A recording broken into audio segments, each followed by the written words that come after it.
ये कहानी का शीर्षक है सुंदर पत्नी, बेरोजगार पति और धनवान पड़ोसी। आइए कहानी की स्टार्ट करते हैं।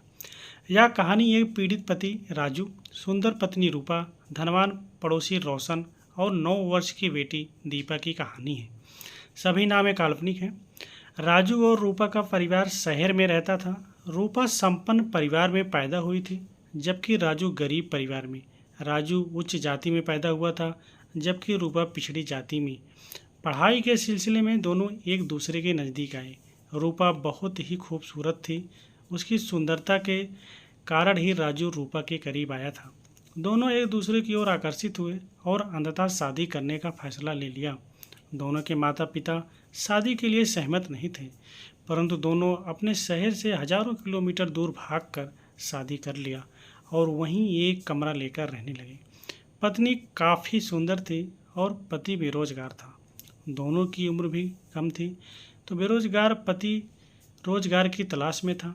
उसे नहीं मालूम था कि उन दोनों के जीवन में भारी मुसीबत आने वाली है। दरअसल दोनों दंपत्ति जिस मकान में रहते थे, उसके बगल में रोशन नामक एक धनवान युवक रहता था। वह दोनों के करीब गरीबी का लाभ उठाकर पहले रूपा के नज़दीक आया और अंततः वह इतना नज़दीक आया कि रूपा और रोशन के बीच कोई गोपनीय नहीं रहा। राजू दिन भर काम करके शाम को घर लौटता था।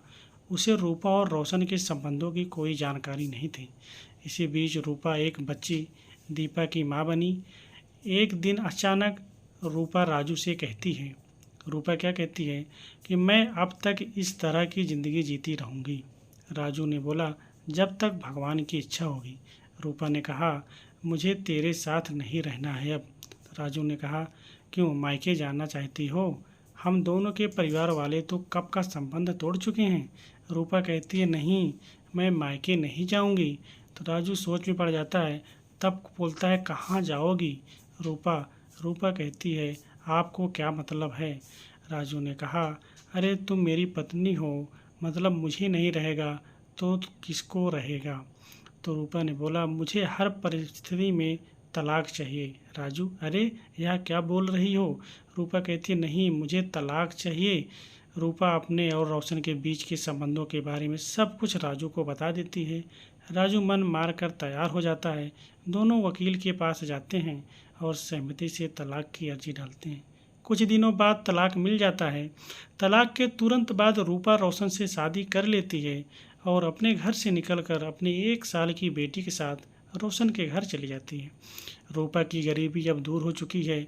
वह चूड़ियाँ खनखनाती है, फिल्मी गीत गुनगुनाती है, काफ़ी खुश है। वह अपनी बेटी को राजू की तरफ झांकने भी नहीं देती है। राजू को रहा नहीं जाता है।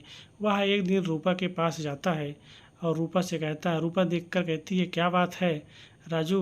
तो राजू कहता है, कुछ नहीं, यह कमरे की चाबी है जिसमें हम दोनों कभी कभी साथ साथ रहते थे।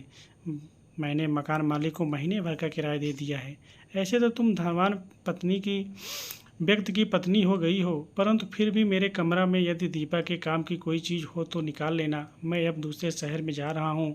मैं नहीं चाहता हूँ कि दोनों का दाम्पत्य जीवन मेरे कारण कोई परेशानी हो। हाँ, एक बात, मेरी बेटी का ख्याल रखना। रूपा, चिंता करने की कोई बात नहीं है तुमको। दीपा तुम्हारी बेटी नहीं है। दीपा के बायोलॉजिकल पिता रोशन है। राजू कहता है, मैं अब कुछ बोलने लायक नहीं हूँ। राजू शहर छोड़कर लगभग 2000 किलोमीटर दूर बिल्कुल एक अनजान शहर की ओर रुख करता है। राजू के जाने के बाद रूपा अपना मोबाइल नंबर, ईमेल सब बदल देती है ताकि राजू से उसका कोई संपर्क नहीं रहे। अनजान शहर में राजू को एक अच्छा काम मिल गया। राजू का बॉस राजू से खुश रहता था। राजू की ज़िंदगी पटरी पर लौट चुकी थी। बॉस द्वारा एक शादी का प्रस्ताव भी आया था, परंतु राजू इनकार कर दिया शादी करने से। कुछ वर्षों के कठिन मेहनत के बाद राजू ने उस शहर में अपने लिए एक छोटा सा मकान खरीद लिया था। इस प्रकार राजू और रूपा के बिछड़े 7 वर्ष हो चुके थे। 7 वर्षों बाद राजू के मोबाइल पर एक कॉल आता है। वह कॉल किसी और का नहीं बल्कि रूपा का था। राजू को विश्वास नहीं हो रहा था उस आवाज़ को सुनकर। दोनों में कोई बात नहीं हो रही थी क्योंकि रूपा केवल रो रही थी। कुछ देर के बाद राजू ने बोला, बोलिए मैडम, कैसे याद आई? रूपा ने कहा, मैडम मत बोलो राजू। राजू ने कहा, तो मैं क्या बुलाऊं आपको? रूपा ने कहा मुझे आप रूपा बोलो। तो राजू ने कहा नहीं, रूपा तो मेरी पत्नी थी, तुम तो अब धनवान पड़ोसी की पत्नी हो। रूपा ने कहा नहीं राजू, रोशन ने मुझे कब का छोड़ दिया है, घर से निकाल दिया है। राजू ने कहा तुम अभी कहाँ हो। रूपा ने कहा मैं अभी आईटी चौराहे पर हूँ। राजू ने कहा तुम्हारे साथ और कौन है।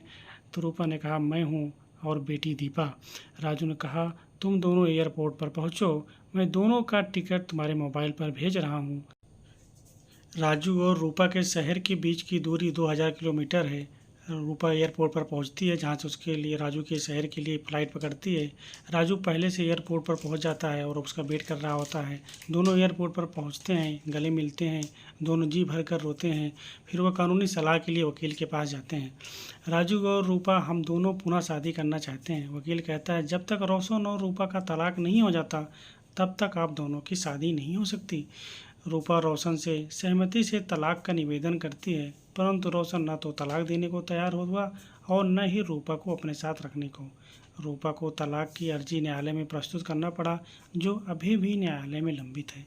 दीपा, रूपा और राजू साथ साथ तो रह रहे हैं, परंतु कानून की नज़र में रूपा राजू की रखैल है और दीपा राजू की वैध बेटी भी नहीं है।